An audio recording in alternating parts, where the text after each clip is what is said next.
Let me talk to y'all for a minute, because the way the streets are reacting to this whole Diddy and 50 Cent situation, baby, this is not just entertainment no more. This is a spiritual autopsy.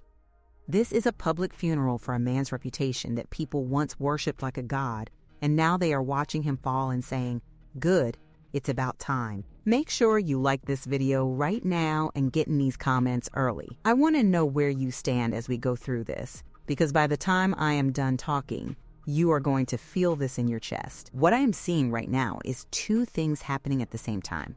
On one side, you have a fallen king, a man who moved through the 90s and 2000s like he was untouchable, who is now sitting behind walls, scrambling, threatening, trying to flex from a cage. On the other side, you have a man who came from the same chaos, the same streets, but chose a different path. And the people have already decided which one they fear and which one they respect. Say whatever you want about 50 Cent, one thing is clear. There is not a single bone in that man's body that is scared of Diddy. Not one. If he was shook, that documentary would have never seen daylight. The man dropped a global expose, attached his name to it, is posting about it, trolling about it, cracking jokes about threats, and sleeping good at night. That is not fear. That is calculation. That is a man who knows exactly what he is doing and whose side the public is already on. And this is what makes Diddy's little flower stunt so twisted. You are in prison, under investigation, with your name inside lawsuits, documentaries, and federal paperwork, and you think sending a bouquet with a death message is a smart move? To a man who is already calling himself 90s grimy, to a man whose whole personality is, try me, I dare you. That is not gangster. That is desperation. That is a man whose tricks are old and his power is slipping. Let's really sit in that 90s grimy line for a second, because a lot of people do not understand what that means. 90s grimy is not Instagram beef. It is not a subtweet. It is not a shady post. 90s grimy is a whole different era. That is an era where men came from real war zones, real street politics, real bullets, real funerals, real trauma. You do not threaten those type of men with flowers. They come from a time when warnings did not exist. It went straight from tension to action. So when 50 says he is 90s grimy, what he is really saying is, you do not scare me, because I already survived the type of life you are trying to pretend you control. People feel that in their bones. Older viewers hear that and nod, because they remember that era. They know what that code is. They know that this is not a TikTok gangster. This is a man who buried friends, got shot 9 times, and still came back louder. And that is exactly why so many people are saying the same thing in different ways. Diddy is playing with the wrong one. Because if anything happens to 50, the world already knows who to look at. The public has already connected the dots. People are literally saying it out loud. If something happens to 50 now, it will not just be a case. It will be an international manhunt for everybody connected to Diddy. The streets will turn. The internet will turn. That is how bad he miscalculated. What makes this even spookier is how long people have been holding on to what they know about Diddy. Think about the woman who got shot in the face back in 1999. She has been telling the same story for over 20 years. She did not just start talking last week. She has been saying it since the bullet was still fresh in her body. She told the surgeon, she told the courts, she told anybody who would listen. She said she watched him shoot her. She said she saw him do it. Her story has never changed. And yet Shine is the one who did the time. That is what breaks people. That is why people are so angry now. Because this is not just about a club shooting. This is about a whole system that looked at a victim, listened to her say, this man shot me, and still protected the star standing next to a beautiful actress. People watched that trial back then, and they remember the way the jury looked at fame, starstruck, lost, hypnotized. And now, all these years later, the truth is echoing back. So when this woman pops back up now, standing strong, still talking, still fighting for justice, people feel it. When she says delayed is not denied, it hits differently because they can literally see karma circling back. They can see a man who thought he escaped everything now stuck in a cage. They can see a woman who should have been another forgotten victim now becoming a central part of the story. And that is the bigger energy in the air right now. Karma. People are looking at everything coming out, all the old stories, all the lawsuits, all the rumors that used to be dismissed as hating or clout chasing, and they are going, no. This is why he is there. This is exactly why he needs to stay where he is. They are not shocked. They are not confused. They are saying, we saw the signs. We heard the whispers. We watched what he did to artists, to employees, to friends, to lovers. To them, this is not random. This is a bill that has been building interest for 30 years and just got dropped on the table. People are calling him a monster without flinching. Think about how strong that word is, monster. Not troubled, not problematic, a monster. Somebody who hides behind charm and money while doing things that are so dark and cruel that they do not even register as human to some folks. And now you have regular people who grew up dancing to his songs, looking at his face and seeing evil instead of nostalgia. And they are not just calling him evil in a casual way. They are putting spiritual language on it. Demonic, walking with Satan, protected by dark forces. People are saying this man has been walking hand in hand with wickedness, and that is why he never faced consequences. That is why juries were starstruck. That is why witnesses changed their stories. That is why security tapes went missing. That is why police reports got rewritten. They are not blaming the system by itself anymore. They are calling it spiritual corruption. That is why some folks are saying he might beat some cases, he might lose some cases, he might drag this out for years, but he will still have to stand in front of God. When the world is done playing with you and your money is done protecting you and the cameras are no longer on your side, you still have to stand in front of something bigger than you. And a lot of people believe that is exactly where this is headed. Not just a court case, a judgment. But while all of that is happening, there is another question that keeps popping up like a ghost. What happened to that young man shot in the bathroom at the studio? The one people remember hearing about. The one Little Rod talked about. The one some folks recall being dragged out of the building, bleeding, terrified. Where is he now? What is his story? Did he get a voice? Did he get a lawsuit? Did he get a settlement? Did he get silence forced on him? That is the haunting part, that gap, that missing narrative. And people are starting to demand answers. When regular people are online saying, whatever happened to that boy? That means the story has left the blogger world and entered the conscience of the people. That is when things get dangerous for powerful men. When people start asking about the forgotten bodies. Because if one shooting inside a studio was minimized, covered up, and blamed on some mystery drive-by down the block, how many other shootings and setups and threats and acts of violence got swept under the rug just like that? How many did not make it to the news? How many people signed papers and disappeared? How many moms buried their sons and never knew the full truth of what happened? And still, with all that darkness, Diddy tries to step back in the same character, moving like it is still 1995, moving like the shiny suits still mean something, moving like he can threaten, intimidate, and scare his way out of this storm the same way he did back then. That is why people are calling it diabolical. You are an older man now. You have had decades to reflect, to repent, to change. And yet you are still pulling the same tricks, still sending threats, still playing puppet master, even from a cell. Meanwhile, the world around you has changed. People have seen too much. They watched Tupac die. They watched Biggie die. They watched artists break down and disappear. They watched whole careers get strangled by contracts with your name somewhere in the paperwork. People have always believed, deep down, that some of those deaths were not random. that they were the result of politics and ego and greed. So now when they see you sending threats from behind bars, they do not see a joke, they see a pattern. Another reason to believe the worst. Let's talk about that too.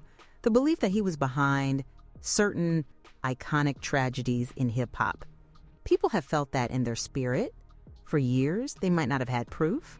They might not have had documents. But they watched the behavior. They watched the reactions. They watched who benefited, who got bigger, who got richer, who got more control after other men died. And now that the system is actually pulling at the threads around him, people are saying, see, we told you, this is not new, he has been like this. At the same time, the internet is side-eyeing how selective the mainstream narrative still is. They notice how certain major platforms can lay out the whole story, but they skip over certain people. They show the shooting in 1999, but they sanitize the roles of certain famous faces from that night. They show him in handcuffs, but they do not show whose hands were on what backstage. People are hip now. They see where the cameras conveniently look away. That is why independent voices, YouTubers, street commentators, and survivors are being lifted up so heavy. People are saying the woman shot in the face should have had a whole episode by herself. People are saying she should have been front and center. People feel like her pain and the pain of other victims was minimized to protect the brand of certain Hollywood darlings. And that makes the anger even deeper. While all of that builds, there is 50, moving his chess pieces. People are calling him a mastermind for a reason. He did not just drop a messy video. He created something like a dead man switch, a global documentary that will outlive him. Something that, once it is out, cannot be pulled back into a vault. Something that forces the world to look, to react, to talk. Whether you like him or not, you have to admit he played this like a strategy game. And Diddy walked right into it. Sending those flowers was not a warning to 50. It was proof to the world that Diddy is exactly what the documentary painted him as. A man who thinks intimidation is still his superpower, even with his back against the wall. A man who cannot control his own impulses, and it backfired. Because instead of the public being scared for 50, they just got more disgusted with Diddy. People are literally saying if anything happens to 50 now, the entire world will know exactly where to aim their energy. That is why so many folks are convinced Diddy will never leave prison.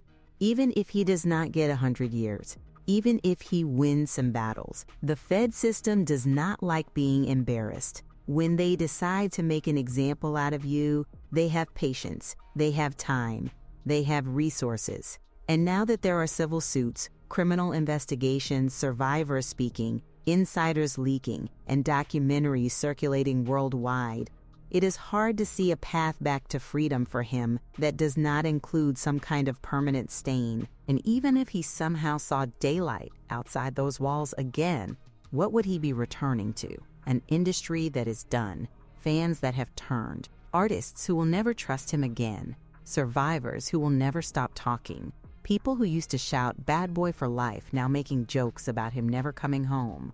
That is not a comeback arc. That is a walking ghost story. While all this is happening, people are also talking about the family side. The kids.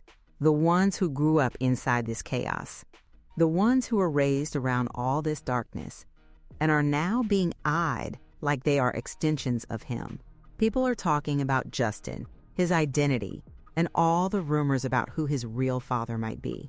Whether those rumors are true or not, what is clear is this: the sins of the father splash on the children.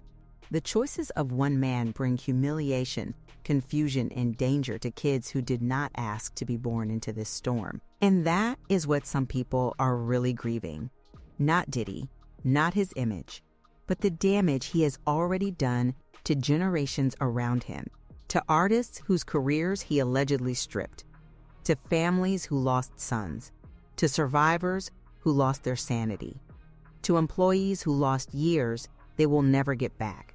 Then you look wider and see a generation of kids who watched him, idolized him, studied his moves, wore his clothes, sang his songs, copied his swag, and never knew the kind of evil people now believe was underneath all that gloss. People are saying, our community needs to heal, because he was not just one man, he was a symbol of success that secretly carried suffering behind it. And we normalized that. We cheered for that. Now the mask is off. And people are disturbed. So on one side, you have this man in a cage, still trying to pull puppet strings, sending threats, watching his name drown under layers and layers of allegations and disgust. On the other side, you have 50 clowning him, calling himself grimy, standing next to ex-military level security, fully aware that if anything happens to him right now, the entire narrative will harden against Diddy in a way that no lawyer can fix. At this point, 50 is not just a rapper in this story. He is a symbol of resistance. People see him as the one who finally did what so many were too scared to do. Go straight at the monster, head on, with receipts, with production, with fearless commentary. And whether you think he did it out of revenge, profit, or just pure petty, the result is the same. He kicked a door open and survivors walked through it. And that is where this is really going. This is Survivor season. People who were silenced, dismissed, called crazy, called clout chasers, are now being affirmed. People who were told to sit down and shut up are now being told, we hear you, we believe you, keep speaking. They are praying for one another, rooting for one another, telling each other justice may be delayed, but it is not denied. At the end of the day, nobody did this but him. All the fingers point back to the same center. All the roads lead back to the same name. Every time someone mentions karma, judgment, consequences, that is what they are saying underneath it. You did this to yourself. You built this reputation.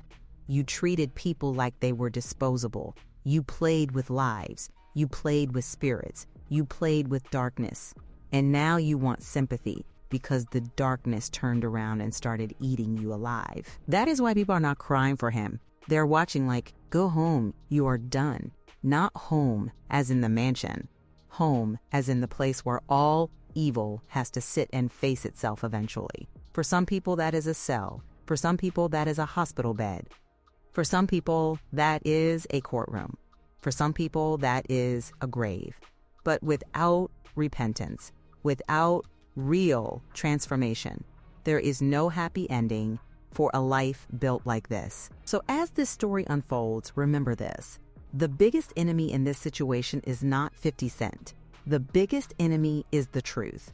The truth that will not leave Diddy alone. The truth that keeps hunting him through lawsuits, documentaries, survivors, and now the entire public turning on him. 50 is not his problem. The truth is. And the truth is louder than any publicist. Party crashers, I want you to get in these comments and tell me where you stand. Because we just walked through the mind of the culture on this. Do you think Diddy will ever walk free again? Do you think 50 has anything to be scared of? Do you think this is pure karma? Do you believe this is spiritual warfare finally catching up with a man who thought he was bigger than consequences? Make sure you like this video, make sure you share it, and make sure you subscribe, because over here on the Messy Sweet Spot, we are not just talking about gossip. We are pulling back the curtain on power and watching it crumble in real time. Party crashers, I want everybody listening to my voice to settle in. I want you to breathe. I want you to prepare yourself mentally, emotionally, and spiritually. Because what we are about to unravel is not a story. It is a system. It is a web. It is an entire world of shadows and secrets and deals done in the dark. Today, we are walking into the kind of truth that has destroyed careers, ended friendships, silenced witnesses, and sent people into hiding. Today, we are going into the places the documentary did not dare to go. And before we start, I want you to like this video and leave a comment right now. I want you to tell me if you're ready. I want you to tell me if you can handle the truth. I want you to tell me if you believe everything that is happening around Sean Combs is the complete collapse of a 30-year empire that was built on pain. Because when you hit that like button, when you comment, you are part of this investigation. You are another voice saying we see what's happening and we refuse to look away. The documentary, The Reckoning, was a match struck in a room full of gasoline. It set off a chain reaction, but it did not even come close to exposing the whole truth. The documentary showed the public what insiders whispered about for decades. But what we are about to break down today, this is what insiders were terrified to whisper. This is the stuff nobody wanted to be connected to. This is the stuff people risked everything to keep quiet. The question people asked first was simple. How did 50 Cent get the footage? How did he gain access to the angles, the tapes, the files, and the private recordings that were never meant to see the light of day? How did he get into the vault of the vault? The answer goes back years, not months, years. Let me slow this down so you understand it fully. Diddy hired young videographers because they were vulnerable. He hired boys who wanted fame. Boys who were willing to sleep on couches and air mattresses if it meant being in the room with a celebrity. Boys who would work for 20 hours straight without complaining. Boys who didn't know their rights. Boys who grew up on his music. Boys who felt honored to film him. He didn't hire professionals. Professionals have contracts. Professionals get lawyers. Professionals fight back. He didn't want that. He wanted youth. He wanted hunger. He wanted compliance. And here's the part everybody overlooks. Diddy needed everything documented. Not for fun, not for nostalgia, for control. Those tapes were leverage. Those tapes were blackmail. Those tapes were power. You keep the right footage, and you own people. You can silence people. You can destroy people.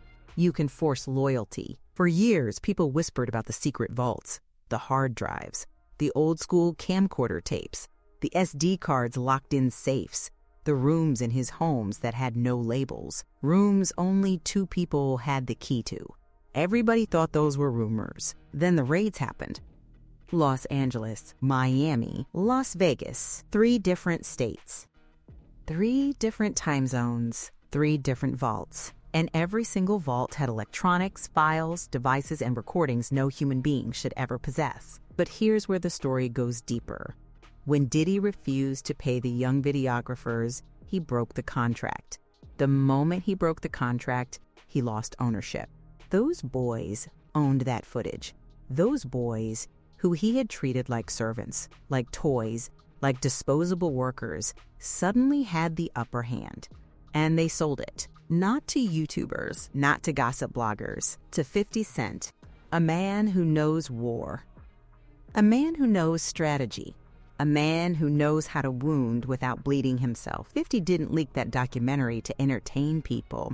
He leaked it to end a man's legacy. He leaked it to expose a monster. He leaked it to show the world that what they thought was glamour was actually rot. He leaked it to cut the head off a snake. Now let me take my time explaining something that most people miss. When Diddy deleted his entire Instagram, it wasn't panic. It was erasure. It was the beginning of a cleaning operation. It was him trying to rewrite the narrative before the world rewrote it for him. When a man deletes his digital identity, it's because the real identity is being dismantled. But what came next was even darker. 50 received flowers. Not roses, not lilies, daisies. Daisies mean death. Daisies mean burial. Daisies mean the ground is waiting. That delivery was not an accident. That delivery was not playful. That delivery was not a joke between industry men. That delivery was a coded message from a desperate man who still had reach, still had contacts, still had fingers stretching far outside his cell. Now think about what it means for a man to send a death threat while he is being investigated by the federal government. Think about the arrogance. Think about the entitlement. Think about the belief that he is still untouchable. But here is the truth. People like Diddy do not believe consequences apply to them. They believe their money is stronger than justice. They believe their connections are stronger than truth. They believe their empire is stronger than the system, until it isn't. Now I want to go back, slow, deep, detailed, to the lawsuit from Little Rod. Because that lawsuit is not a complaint, it is a map, it is a window, it is the skeleton of a criminal empire. The shooting in the studio is where we begin. Little Rod said he heard gunshots inside the building. Not outdoors, not outside the gate. Inside, he walked toward the bathroom and saw a man on the floor bleeding out. And who walked out the bathroom? Diddy and Justin.